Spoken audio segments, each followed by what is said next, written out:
YouTuber Vaishnavi హత్య కలకలం రేపుతోంది. నిన్న రాత్రి భర్త హరిబాబు ఆమెపై కత్తితో దాడి చేసి చంపినట్టుగా తెలుస్తుంది. నిన్న రాత్రి భార్యాభర్తల మధ్య గొడవ జరిగింది. 2 ఏళ్ల క్రితం వైష్ణవిని ప్రేమించి పెళ్లి చేసుకున్నాడు. వైష్ణవి అమ్ము పేరుతో యూట్యూబ్ ఛానల్ కూడా నిర్వహిస్తోంది. ప్రస్తుతం ఆమె 5 నెలల గర్భిణి. ఇటీవలే స్కానింగ్ చేయించుకొని వీడియో పోస్ట్ కూడా చేసింది. వైష్ణవి భర్తతో చాలా వీడియోలు చేసి అప్లోడ్ చేసింది. హరికి మరొకరితో అఫైర్ ఉందంటూ ఇంట్లో పంచాయతీ కూడా పెట్టినట్లు వీడియో క్రియేట్ చేసింది. ఆరోగ్యం సహకరించడంతో ఇక వీడియోలు చేయనంటూ చివరి వీడియోలో చెప్పింది. వీడియోల విషయంలోనే హరికి వైష్ణవికి మధ్య గొడవ చోటు చేసుకుంది. వైష్ణవిని వీడియోలు చేయొద్దంటూ హరిబాబు హెచ్చరించాడు. గొడవలు ఉన్నట్లు తమకు తెలియదంటూ ఓవైపు కుటుంబ సభ్యులు చెప్తున్నారు. ఓ యూట్యూబర్ భర్త చేతిలో హత్యకు గురవడం ఇప్పుడు సంచలనం రేపుతోంది. జగిత్యాల జిల్లా కోరుట్ల మండలం మాధాపూర్ గ్రామంలో విషాద ఘటన జరిగింది. భార్యను చంపి భర్త పరారయ్యాడు. వైష్ణవి 5 నెలల గర్భవతి అంటూ కుటుంబ సభ్యులు చెప్తున్నారు. ప్రేమ పెళ్లి చేసుకున్న వైష్ణవి హరిబాబుల మధ్య రాత్రి గొడవ జరిగింది. తెల్లవారేసరికి ఇంట్లో అచేతనంగా పడి ఉన్నట్లు వైష్ణవి కుటుంబ సభ్యులు గుర్తించారు. భర్తే హత్య చేశారంటూ పోలీసులకు వైష్ణవి కుటుంబం ఫిర్యాదు చేసింది. వైష్ణవి భర్త హరిబాబు కనిపించకుండా పోవడంతో పోలీసులు అతని కోసం గాలిస్తున్నారు. మాదాపూర్ గ్రామానికి చెందిన వైష్ణవితో సంవత్సరం క్రితం కోరుట్ల అయ్యప్ప గుట్టకు చెందినటువంటి హరిబాబుకు వివాహమైంది. ఈ ఇద్దరు ప్రేమ పెళ్లి చేసుకున్నారు. 7 నెలల క్రితం ఈ ప్రేమ జంట యూట్యూబ్ ఛానల్ కూడా మొదలుపెట్టారు. వైషు అమ్మ పేరుతో స్టార్ట్ చేసిన ఈ ఛానల్కు మొత్తం 48,000కు పైగా సబ్స్క్రైబర్లు ఉన్నారు. ఈ ఛానల్లో వైష్ణవి, హరి పెళ్లి, హోమ్ టూర్, ప్రెగ్నెన్సీ ఇలా తమ వ్యక్తిగత జీవితానికి సంబంధించిన చాలా వీడియోలు, షార్ట్స్ పోస్ట్ చేశారు. షార్ట్స్కు అయితే మిలియన్లలో వ్యూస్ వచ్చాయి. యూట్యూబర్గా పాపులర్ అయిన వైష్ణవి జీవితం ఇలా విషాదంగా ముగిసిపోయిందని తెలిసి ఆమె ఫాలోవర్లు కూడా ఆమె ఛానల్కు వెళ్ళి వీడియోల కింద కామెంట్ల రూపంలో తమ నివాళి తెలియజేశారు. మిస్ యూ వైషు అంటూ కామెంట్స్ కూడా చేస్తున్నారు. అయితే వైష్ణవి మృతికి ఆమె వీడియోలు చేయడమే ప్రధాన కారణంగా తెలుస్తోంది. వైష్ణవిని వీడియోలు చేయొద్దంటూ హరిబాబు చాలా రోజుల నుంచి వారిస్తున్నట్టుగా తెలుస్తోంది. హరిబాబుకు వేరొక అమ్మాయితో వివాహేతర సంబంధం ఉన్నట్టుగా గుర్తించినట్టుగా వైష్ణవి ఆరోపణలు కూడా చేస్తూ ఒక వీడియో చేసినట్టుగా కూడా తెలుస్తుంది. అయితే ఇద్దరి మధ్య గొడవలు కూడా జరిగినట్టుగా తెలుస్తోంది. ఇక వీడియోలు చెయ్యను, తన ఆరోగ్యం కూడా బాగాలేదంటూ వైష్ణవి చెప్పినట్టుగా తెలుస్తోంది. మొత్తం మీద ఈ ఘటనకు సంబంధించి స్థానిక డిఎస్పీ మాట్లాడారు. వైష్ణవి హత్యోదంతం, హరిబాబు పారిపోయిన తీరు, అసలు ఏం జరుగుతుందో మొత్తం అక్కడ జరుగుతున్న పరిణామాల గురించి, అసలు ఆ కేసుకు సంబంధించి స్థానిక డిఎస్పీ మాట్లాడారు. ఒకసారి చూద్దాం.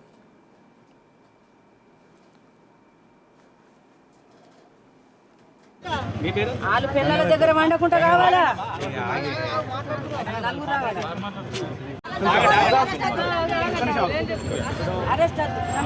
మాదాపూర్లో ఒక నైట్లో ఒక మర్డర్ జరిగింది. మార్నింగ్ అవర్స్లో వాళ్ళ పేరెంట్స్ చూసినప్పుడు ఆ ఇంట్లో వాళ్ళ కూతురు రక్త మడుగులో చనిపోయి ఉన్నది. ఆమె పేరు వైష్ణవి. తర్వాత ఆమె భర్త పేరు హరి. ఆ హరి ఆమెకు లవ్ మ్యారేజ్ అయింది ఒక 10 months బ్యాక్. వాళ్ళకు ఆ మధ్యలో గొడవలు, తర్వాత వాళ్ళకి ఇంతకుముందు కూడా వాళ్ళ అత్తమామతో తర్వాత ఆమెకు కూడా గొడవ జరిగినట్టు వాళ్ళు చెప్తున్నారు వాళ్ళ పేరెంట్స్. ఇప్పుడు వాళ్ళ ఫాదర్ ఇచ్చిన పిటిషన్ మీద మేము కేసు రిజిస్టర్ చేస్తున్నాం. అతను ఆమెతో ఆ రోజు కూడా నిన్న నైట్లో కూడా గొడవపడి ఆమెను కత్తితోని పొడిచినట్టు కొన్ని ఇంజరీస్ ఉన్నాయి. అదేవిధంగా గొంతు కూడా పిసికినట్టు అక్కడ ఇంజరీస్ అవ్వబడుతున్నాయి. ఇప్పుడు టీమ్ ఆఫ్ డాక్టర్స్తో అది ఇన్వెస్ట్ ఇక్కడ చేసి అదేవిధంగా అక్యూజ్ని కూడా వెంటనే పట్టుకొని అక్యూజ్ని కూడా నేరస్తుని కూడా పట్టుకొని జైలు పంపించడం జరుగుతుంది. లవ్ మ్యారేజ్ చేసుకున్నాడు, అందుకనే వాళ్ళ పేరెంట్స్ను తర్వాత అతను కూడా డబ్బుల గురించి అంతకుముందు కూడా చాలాసార్లు గొడవ చేసినట్టు తెలుస్తుంది. సో దౌరీ హరాస్మెంటే దానికి కారణమని తెలుస్తుంది. మాదాపూర్ గ్రామానికి చెందిన వైష్ణవికి కోరుట్ల పట్టణానికి చెందిన హరిబాబుతో యూట్యూబ్ వేదికగా పరిచయం ఏర్పడింది. అది కాస్త ప్రేమగా మారి పెళ్లికి దారితీసింది. అయితే హరిబాబు తల్లిదండ్రులు ఈ వివాహానికి అంగీకరించలేదు. వారిని ఎదిరించి వైష్ణవిని పెళ్లి చేసుకున్నాడు హరి. అత్తగారింట్లో ఉంటూనే 2 ఏళ్లుగా సంసారం చేస్తున్నాడు. ఈ క్రమంలో వైష్ణవి ఇప్పుడు 5 నెలల గర్భవతిగా తెలుస్తోంది. కొంతకాలంగా హరిబాబు సొంత ఇంట్లో ఆస్తి తగాదాలు కూడా నడుస్తున్నట్టు సమాచారం. ఈ నేపథ్యంలో భార్యాభర్తల మధ్య మనస్పర్ధలు మొదలయ్యాయి. సోమవారం రాత్రి వీరిద్దరి మధ్య గొడవ చోటు. మరింత సమాచారాన్ని మా ప్రతినిధి శ్రీను కరీంనగర్ నుంచి అందిస్తారు. అన్యూన్యంగా ప్రేమించుకున్నారు. చాలా రోజుల నుంచి కూడా అన్యూన్యంగా కాపురం చేస్తున్నటువంటి పరిస్థితి. కానీ వైష్ణవి ప్రెగ్నెంట్ అని చెప్పి తేలిన తర్వాత ఇప్పుడు ఏదైతే గొడవలు జరిగినటువంటి కారణంగా ఇప్పుడు హత్యకు గురి కావడం వెనుక అసలు ఏమున్నాయి నిజాలు అంటే చాలా ఇటు హరిబాబు కుటుంబం మాత్రం ఎదిరించి వైష్ణవితో ఇటు బయటకు వెళ్ళి వచ్చాడు. వైష్ణవి కుటుంబ సభ్యులతోనే కలిసి ఉన్నటువంటి నేపథ్యం లోపల ఒక్కసారిగా వైష్ణవి పైన కత్తులతో దాడి చేసి చంపడం వెనుక హరిబాబు ఈ ఎందుకు చేయాల్సినటువంటి పరిస్థితి వచ్చింది అనేటువంటిది అయితే ఇప్పుడు ఇటు మొత్తం జగిత్యాల జిల్లా లోపలే చర్చనీయాంశంగా మారినటువంటి పరిస్థితి. అయితే వైష్ణవి యూట్యూబర్ గా ఇటు పేరుగాంచినటువంటి నేపథ్యం లోపల వివాహం జరిగిన తర్వాత వైష్ణవిని యూట్యూబ్ సంబంధించినటువంటి వీడియోలు అప్లోడ్ చేయడము మానేయాలని చెప్పి కోరాడు. కానీ ఇటు వైష్ణవి అలాంటి పనులు చేయకపోగా ఇంకా ఇటు యూట్యూబ్ లోపలనే పనిచేస్తున్నటువంటి నేపథ్యం లోపలనే వీరి మధ్యలో గొడవలు తలెత్తాయా అనేటువంటి అయితే ఇప్పుడు చర్చనీయాంశంగా మారినటువంటి పరిస్థితి కనబడుతుంది. ఏదేమైనా కానీ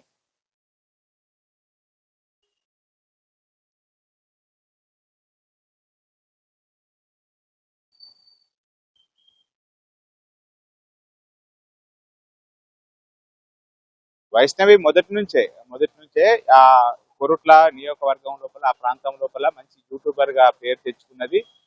మొదటి నుంచి కూడా చిన్నపాటి ఇన్ఫ్లుయెన్సర్ గా ఇటు వీడియోలు చేస్తూ కూడా అది యూట్యూబ్ లోపల అప్లోడ్ చేయడంతో అయితే వైష్ణవికి మంచి పేరు వచ్చింది. ఈ సందర్భం లోపలనే ఇటు వైష్ణవితో హరిబాబు యొక్క పరిచయం ఏర్పడింది.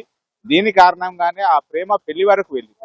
పెళ్లి వరకు వెళ్ళినటువంటి ప్రేమ ఇప్పుడు వైష్ణవి గర్భం దాల్చిన తర్వాత అసలు ఎందుకు చంపాల్సి వచ్చింది అనేటువంటిది అయితే తెలియాల్సినటువంటి పరిస్థితి. ఎందుకంటే ఇటు హరిబాబు వైష్ణవి కోసం తన కుటుంబాన్ని వదిలేసి వైష్ణవి కుటుంబం దగ్గరికి రావడం జరిగింది. వైష్ణవితో పాటే వాళ్ళ కుటుంబ సభ్యులతో కలిసి అదే ఇంట్లో ఉన్నటువంటి నేపథ్యం లోపల గత కొంతకాలంగా వీరిద్దరి మధ్య గొడవలు జరుగుతున్నటువంటి పరిస్థితి. అయితే ప్రెగ్నెన్సీ అయిన తర్వాత ఆ కుటుంబం లోపల ఆనందం ఉండాల్సినటువంటి చోట వైష్ణవిని అనుమానిస్తున్నాడు అని చెప్పి అయితే ఇటు వైష్ణవి కుటుంబ సభ్యులు ఆరోపిస్తున్నటువంటి పరిస్థితి.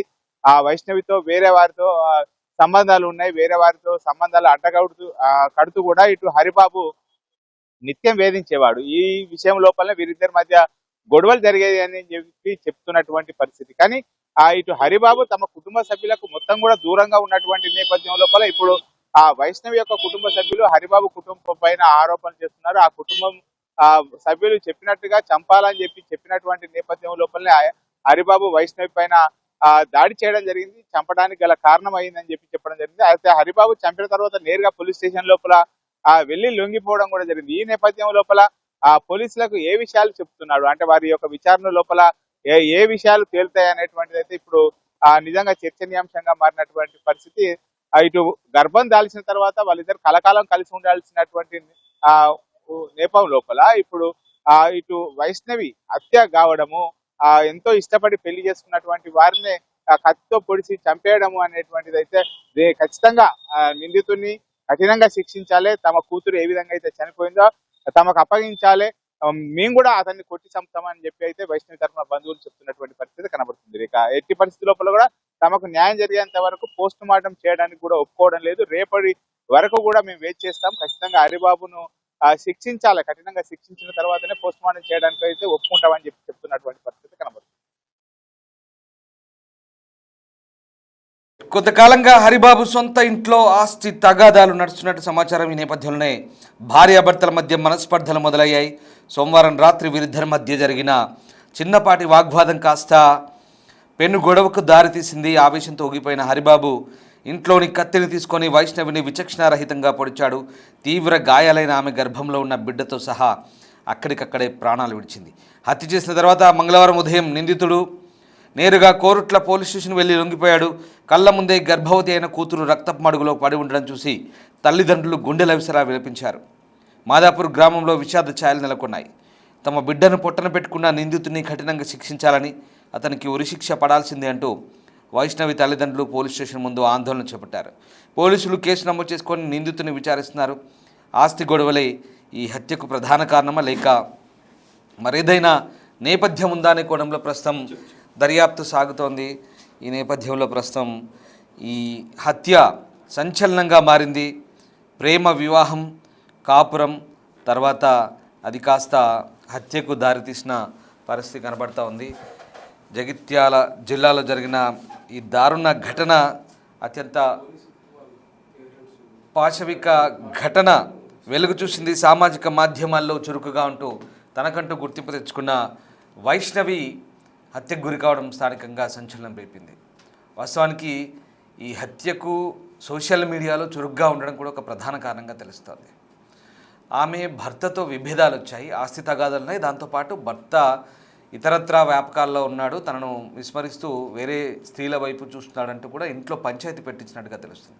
ఈ వ్యవహారాన్ని కూడా మొత్తం వీడియో తీసి సోషల్ మీడియాలో పెట్టడం, ఇది కాస్త వ్యవహారం ఇద్దరి మధ్య గొడవకు దారితీసింది. అంటే ప్రతిదీ వీడియో తీసి పెట్టడము, ఇంటి గుట్టునంతా కూడా బయటేయడం అనేది అతనికి బహుశా కోపం పెంచుకున్నట్టున్నాడు. అండ్ అలాగే ఈ సోషల్ మీడియా కారణంగా ప్రతి వ్యవహారాలు, వ్యక్తిగత జీవితాలన్నీ కూడా పూర్తిగా బహిర్గతమవుతున్న పరిస్థితి. పెళ్లి చేసుకున్న దగ్గర నుంచి ప్రేమించుకోవడం, పెళ్లి చేసుకోవడం, ఆపై సరే పెద్దల్ని ఎదిరించి పెళ్లి చేసుకున్నారు, ఇద్దరు ఒకటయ్యారు, రకరకాలుగా ఇంకా వాళ్ళ వ్యక్తిగత వివరాలు, ఏం తింటున్నాం, అసలు ఏం చేస్తున్నారు, డైలీ రొటీను, ఇంట్లో హోమ్ టూరు, ఇంకేదో టూర్లు అంటూ రకరకాల వ్యవహారాలు ఇవన్నీ కూడా షార్ట్స్ రూపంలో, వీడియోల రూపంలో పెట్టడం, చివరికి వాళ్ళిద్దరి మధ్య మనస్పర్ధలు వచ్చినవి, అవి కూడా అన్నీ అప్లోడ్ చేయడం వీడియోలు, ఇదంతా కూడా వ్యక్తిగత జీవితాలని బహిర్గతం చేసుకోవడం సోషల్ మీడియాలో ఇటీవల బాగా పెరుగుతోంది. అంటే ఇది తప్ప ఒప్ప అది చూసే వ్యూవర్సే జడ్జి చేయాలి. కానీ ఇక్కడ ఇది ఇద్దరి మధ్య అవగాహన లోపంతో మనస్పర్ధలు దారితీస్తుంది. అది ఏకంగా ఎంతలా తయారైందంటే ఆ వ్యక్తి కక్ష పెంచుకొని భార్యని, ప్రేమించి పెళ్లి చేసుకున్న భార్యని హత్య చేసేదాకా వచ్చింది. అంత క్రూరంగా వ్యవహరించి అంతలా అతని మనసు ఆ రకంగా తయారైంది. చాలా పెద్ద తప్పిదం చేశాడు, నేరస్తుడిగా మారాడు.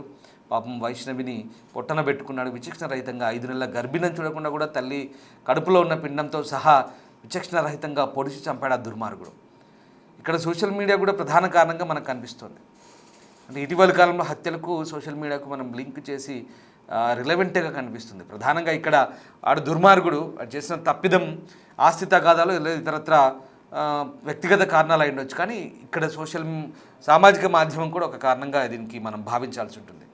సో ఇది ఎందుకు చెప్తున్నానంటే చూసే వ్యూవర్స్ మీరు కూడా ఒకసారి మీ అభిప్రాయం తెలియజేయండి.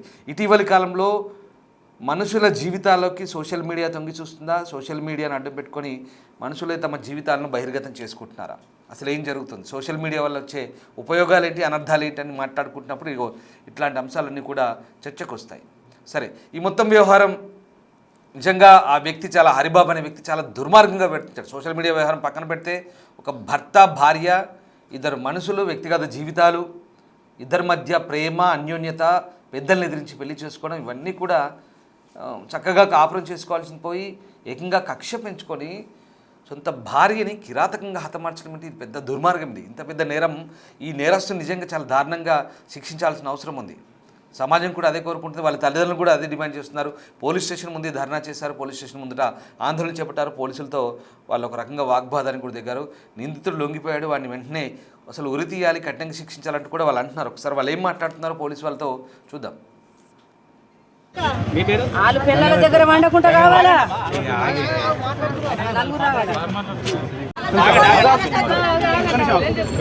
అరెస్ట్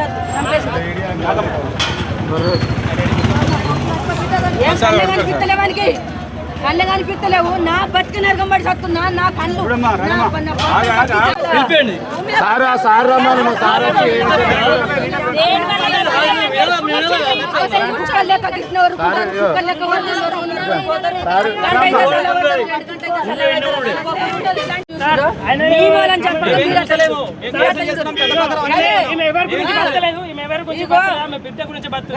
ఆమె పాలన తీసినప్పుడు ఆన్పనం కూడా చచ్చిపోతుంది.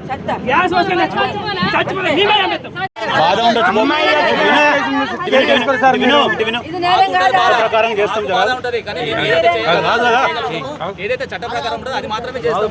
అంతేగాని మీరు చట్టానికి వ్యతిరేకంగా అట్లా మాట్లాడడానికి కరెక్ట్ కాదని.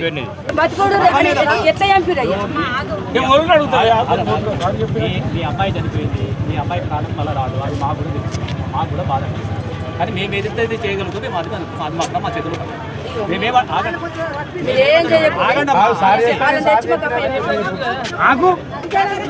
ఇప్పుడు ఈ కేసు ఏదో మామూలు కేసు లాగా అట్లా ఇట్లా కాదు. ఆగండి అమ్మా, నేను ఒక డిఎస్పీని, ఒక డిఎస్పీ క్యాడర్లో కేసు చేస్తున్నామంటే దాని తీవ్రత మేము ఎంత ఎక్కువ మేము ఇస్తున్నాం అనేది కూడా మీరు అర్థం చేసుకోండి. దాన్ని మేము ప్రాపర్గా పర్ఫెక్ట్గా చేయడానికి మేము అన్ని రకాలుగా ఏం చేస్తున్నాం. దానికి సంబంధించి మేము అన్ని రకాలుగా 100% ప్రాపర్గా చేస్తాం. అర్థమైందా? సార్ మీరు చేస్తారు కానీ కేసు ఎత్తారు కానీ ఏం చేస్తారు పోలీసు వాళ్ళు చేసేది కేసు కాకుండా ఇంకేదమ్మా? అంటే మాకు కేసు అవుతాను. మాదాపూర్లో ఒక నైట్లో ఒక మర్డర్ జరిగింది. మార్నింగ్ అవర్స్లో వాళ్ళ పేరెంట్స్ చూసినప్పుడు ఆ ఇంట్లో వాళ్ళ కూతురు రక్తపు మడుగులో చనిపోయి ఉన్నది. ఆమె పేరు వైష్ణవి, తర్వాత ఆమె భర్త పేరు హరి. హరి ఆమెకు లవ్ మ్యారేజ్ అయింది ఒక 10 months బ్యాక్. వాళ్ళకు ఆ మధ్యలో గొడవలు, తర్వాత వాళ్ళకి ఇంతకుముందు కూడా వాళ్ళ అత్తమామతో తర్వాత ఆమెకు కూడా గొడవ జరిగినట్టు వాళ్ళు చెప్తున్నారు వాళ్ళ పేరెంట్స్. ఇప్పుడు వాళ్ళ ఫాదర్ ఇచ్చిన పిటిషన్ మీద మేము కేసు రిజిస్టర్ చేస్తున్నాం. అతను ఆమెతో ఆ రోజు కూడా నిన్న నైట్లో కూడా గొడవపడి ఆమెను కత్తితోని పొడిచినట్టు కొన్ని ఇంజరీస్ ఉన్నాయి. అదేవిధంగా గొంతు కూడా పిసికినట్టు అక్కడ ఇంజరీస్ అవ్వబడుతున్నాయి. ఇప్పుడు టీమ్ ఆఫ్ డాక్టర్స్తోని అది ఇన్వెస్టిగేట్ చేసి అదేవిధంగా అక్యూజ్ని కూడా వెంటనే పట్టుకొని అక్యూజ్ని కూడా నేరస్తుని కూడా పట్టుకొని జైలు పంపించడం జరుగుతుంది. లవ్ మ్యారేజ్ చేసుకున్నాడు, అందుకనే వాళ్ళ పేరెంట్స్ను తర్వాత అతను కూడా డబ్బుల గురించి అంతకుముందు కూడా చాలాసార్లు గొడవ చేసినట్టు తెలుస్తుంది. సో దౌరీ హరాస్మెంటే దానికి కారణమని తెలుస్తుంది.